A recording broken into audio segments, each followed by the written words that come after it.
논단 사태 보시면서 현실이 영화보다 더 영화 같다 이런 생각 많이 하실 텐데요. 최근에 개봉했던 한 영화에 나오는 주인공 등장인물 중에 한 명이 국정농단 사태의 한 등장인물과 아주 닮았다는 얘기가 나오고 있습니다. 영화 장면 보고 오시죠. 네. 저희가 먼저 어떤 영화인지 말씀드리면요. 이 재난 상황에 대해서 다룬 판도라라는 영화인데요. 함께 보고 오시죠. 대통령께서 집무실에 계셨습니까? 그 위치에 대해서는 제가 알지 못합니다. 대통령이 지금 판단 능력을 상실하셨어요. 우리가 여기서 결정하고 거래해야 합니다. 도대체 지금 어디 계시는 겁니까? 도대체 어디 계시냐고 묻네요. 영화에서. 아유, 저 영화 봤어야 되네. 제가 못 봐가지고. 네. 예. 근데 이제 뭐 이런 얘기들이 있어요. 그러니까 저 영화가 이제 재난 영화고, 그러니까 재난에, 그러니까 우리나라뿐만 아니라 뭐 헐리우드 영화도 그렇고 모든 나라의 재난 영화들은 사실은 정부를 무능하게 만듭니다. 그래야 사실 영화가 되거든요. 그래서 사실 저 판도라는 영화도 우리나라에서 원전 사고가 났을 때 무능한 대처 이런 것들을 그려서 그 감독이나 제작자 입장에서 야 이거 과연 개봉할 수 있을까라는 걱정을 했다는 얘기도 나옵니다. 예. 근데 공교롭게도 저 안에 이제 대통령은 좀 무능한 대통령 그려져 있는 것이고, 그래서 제 실무자들이 도대체 대통령 어디 계시냐고 총리한테 묻고 있잖아요. 네. 근데요, 하나 재밌는 게 저 원래 총리를요 비서실장으로 하려고 그랬거든요. 그러니까 극 중에서는 지금 이경영 씨 저 화면 얼굴 하얀 네. 머리 하얀 분이 총리 역할인데 네. 원래는 처음에는 비서실장 역할을 주려고 했다는 거죠. 네. 네. 그런데 비서실장 역할은 우리 김기춘 비서실장 좀 달랐던 게, 제가 저 영화를 다 못 봐서 예. 제가 판단이 맞는지 모르겠는데 지금 저 영화 속에 보면 이경영 비서실장 뭔가를 하려고 그러잖아요. 예. 우리가 여기서 결정해야 된다고. 예. 근데 글쎄요, 우리 비서실장께서는 지금 들려오는 소식들을 보면 본인의 판단보다는 그냥 시키는 걸 하신 것 같은. 그러니까 예전에 우리 한번 방송했었잖아요. 네. 방위사업청장 하는데 차명진 의원한테 전화해가지고 방위사업청장 맡으라고. 그게 뭐냐면 본인이 어떤 보고 이게 맞나? 해보는 게 아니라 그냥 위에서 내려오는 거 그냥 읽었다는 거 아니겠습니까? 네. 그러니까 우리의 비서실장과도 차이가 있네요. 네. 저 영화 속에 있는 사람은 좀 더 나아 보이는데요. 요즘 재난 영화를 보면요, 현실을 모티브로 삼는 경우가 굉장히 많은 것 네. 같아요. 예. 판도라뿐만 아니라 터널도 그랬다. 아, 영화 네. 터널. 그러니까 그 아마 국민들이 세월호 그 참사 때 받았던 상처 같은 거, 그때 정부가 제대로 대처하지 못했던 거를 이렇게 영화 속에 많이 녹였던 것 같은데요. 판도라도 똑같고 터널도 똑같은 것 같아요. 예. 그 주인공이 뭐 전 비서실장으로 삼으려고 했던지 아니면 총리로 그냥 실제로는 했다고 하고, 그다음에 지난번에 이제 터널 같은 경우에도 그 주무 장관이었었나요? 그렇죠. 장관으로 나오죠. 장관도 사실은 박근혜 대통령을 모티브로 삼은 거 아니냐. 예, 거기서 여성 민방위복 입고 나오거든요. 예. 노란색. 이제 네, 그런 맞- 얘기도 나오는데요. 그러니까 우리가 지금 이 영화보다도 더 영화 같은 현실에 살고 있는 것 아닐까? 네. 그런 생각이 그 들어요. 사실 박근혜 정부 들어와서 외국 기자들의 트위터를 보면요, 한국에서 제발 이 정부에서는 더 이상의 위기는 없어야 된다, 전쟁은 없어야 된다, 이런 트위터들이 꽤 많이 예. 돌아다녔습니다. 그것은 이 정부가 그만큼 위기 수습 능력이 안 된다라고 네. 하는 것 때문이었는데요. 제가 정말 궁금한 것은 저 판도라라는 영화 속에서도 보고서를 자전거 타고 와서 주는지 네. 거기 또 하나 있잖아요. 궁금하네요. 왜냐하면 자 원래는 대통령 비서실장을 그 염두에 두고 한 건데 네. 이제 총리로 바꿨다고 그랬는데 그 총리로 바꾸게 된 계기가 투자사 요청으로 바꿨다는 거 아니겠습니까? 그러면 이 투자사는 어떤 생각으로 이거는 안 돼라고 했을까요? 네. 그거는 바로 지금 얘기하는 최순실 게이트 이런 장면들하고 많이 닮아 있는 거예요.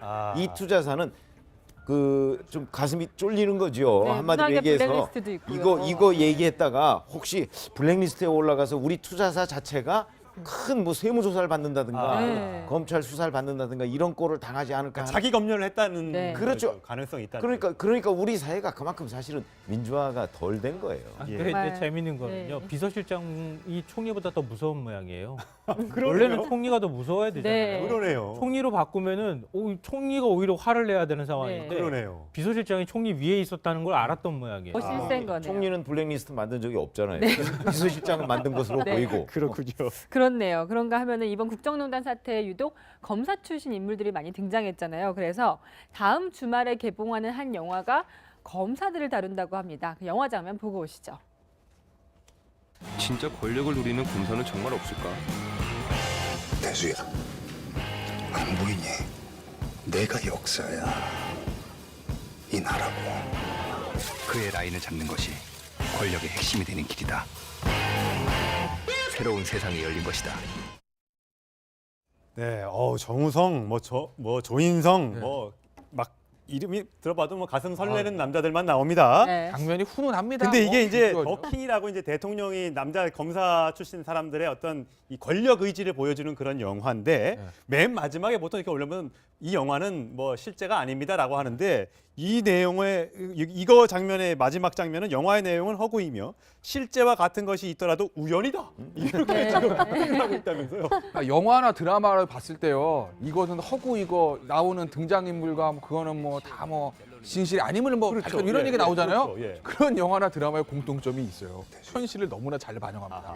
똑같습니다. 저 아직 저 영화를 개봉 안 했으니까 못 봤고 당연히 못 봤고 저는 꼭 볼 건데 아마도 지금 보면 올해 뭐 검사 얘기들 많이 나오지 않습니까? 김기춘 전 실장도 당연히 검사고 우병호 전 민정수석도 잘 나가는 검사들이고 검사들의 어떤 권력의 집중이나 어떤 권력의 농단에 대한 비판들이 많지 않았어요? 네. 그 부분에 대한 아마 얘기들이 좀 들어있을 것 같아요. 예. 그러니까 에피소드 자체가 현재 일어나는 일들의 에피소드가 아마 그대로 거의 차용되지 않았을까. 예. 그렇기 때문에 아마 그 영화사 입장에서도 그런 자막을 올렸겠죠. 예, 그러니까요. 네. 박근혜 정부 들어와서 우리 인사의 공통점을 얘기할 때 육법당이라 그랬잖아요. 네. 육사 출신, 판사 출신 이런 사람들. 법조인 예, 법조인, 검사도 마찬가지인 것 같은데요. 박 대통령이 왜 그렇게 그런 사람들을 선호했을까 이렇게 생각해 보면 굉장히 권위적인 질서에 있었던 네. 사람들이잖아요. 그 굉장히 익숙하고 상명하복에 철저했고 그렇기 때문에 대통령의 지시사항에 대해서 감히 거부하지 못하고 그걸 충실하게 이행하는 사람들을 원래부터 박 대통령을 선호했던 거 아닐까. 그래서 아마 지금 뭐 김기춘 비서실장이나 우병호 전 민정수석도 마찬가지지만 두 사람 다 물론 뭐 이제 본인이 거기서 어떤 역할을 했는지는 앞으로 이제 법의 심판대에 올라서 밝혀야 할 문제긴 하지만 네. 결국은 박 대통령의 어떤 충실한 대변자 역할을 하거나 지시를 받은 뭐 일종의 하인 역할에 충실하지 않았을까 뭐 그런 생각도 들어요. 예. 네, 김민정 교수님 그런데 굉장히 좀 이걸 우연이라고 해야 될지 영화에서 구술하는 장면이 나온다면서요. 네, 검사가 그죠. 등장하는데 검사들이 저 구술하고 장면이죠. 예. 네, 저도 그 장면 유심히 보고 있었는데요. 뭐 이것도 결국은 현실을 반영한 것이 아니냐 이런 생각을 하게 되고요.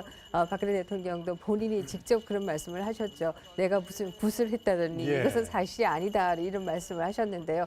사실 뭐 한 나라의 지도자의 입장에서 그런 말이 지도자의 입을 통해서 나온다는 것 자체가 예. 굉장히 뭐 불행한 일이다 이런 생각을 할 수 있을 텐데 이 부분도 뭐 그런 부분을 반영한 것이 아니냐 이렇게 볼 수 있겠죠. 네. 저 장면도 이제 우연이라고 영화에서 얘기를 하면 네. 아까 얘기한 이제 우연적인 장면이 또 여러 가지가 있잖아요. 그 우연이 여러 개면 필연이다. 예. 네. 그거는 이제 그 판사분들이 이렇게 재판을 많이 해보면 그런 예. 얘기를 해요. 예. 우연이 한 3개쯤 겹치면 그건 우연일 수가 없다는 거죠. 예. 이거는 필연이다. 그렇게 보면 저것도 바로 현실을 모티브로 해서 쓴 네. 것이다. 예. 이렇게 보는 게 맞는 거죠. 그런데 저게 영화가요. 사실 최순실 국정농단 사건은 10월 말부터 이제 생겨서 여러분들이 아실 텐데 저 영화는 여름에 찍었거든요. 그러니까 더더욱 놀란 거예요. 어떻게 알고 저걸 찍었을까? 약간 예언적 능력 그리고 우리 작가들이 약간 촉이 있다 그러잖아요. 예. 작가들이 약간 좀 이렇게 우리 뭐 이른바 방송 용어는 적절하지 않지만 도라이 기질이 좀 있다 뭐 이렇게 얘기하는데 뭐 그런 기질들을 좀 갖고 있어서 저렇게 맞추나 이런 생각도 드는데 전 재밌었던 게 정호성 씨의 얘기예요. 저 굿하는 장면에 나오는데요. 정호성 씨가 촬영할 때 웃음을 참느라고 혼났다 이렇게 얘기했어요. 이성적으로 판단해야 될 사람들이 국민을 위해서 국민한테 뭐가 도움이 되는지 판단해야 될 사람들이 굿을 통해서 결정을 내리는 거 보면서 자기네들도 참 웃겼다 이렇게 얘기를 하고 있는 건데요. 네. 영화 배우들, 그것도 그걸 촬영하는 사람들, 감독이나 이런 사람들이 그런 장면을 스스로 만들면서도 웃기는 이런 게 우리 현실 일이 아닐까 뭐 이런 생각도 네. 들어요. 사실 지금 뭐 촉이 있다 이런 말씀하셨는데요. 제가 지금 작가 이름은 생각이 안 납니다만 풍자 가운데에서 대통령을 백설공주로 이렇게 분해놓고 신데렐라로 분해놓고 거울을 백설공주죠. 백설공주로 분해놓고 예. 거울을 그려놓은 그런 그 그림이 있었고 이 그림을 광주에서 전시가 되지 못하도록 이 정부가 나서서 굉장히 애를 쓴 것이 있는데요. 예. 그 그림이 사실은 그때는 풍자화라고 생각을 했는데 지금 와서 보니 그것이 사실화인 네. 또 그런 슬픈 네. 상황이죠.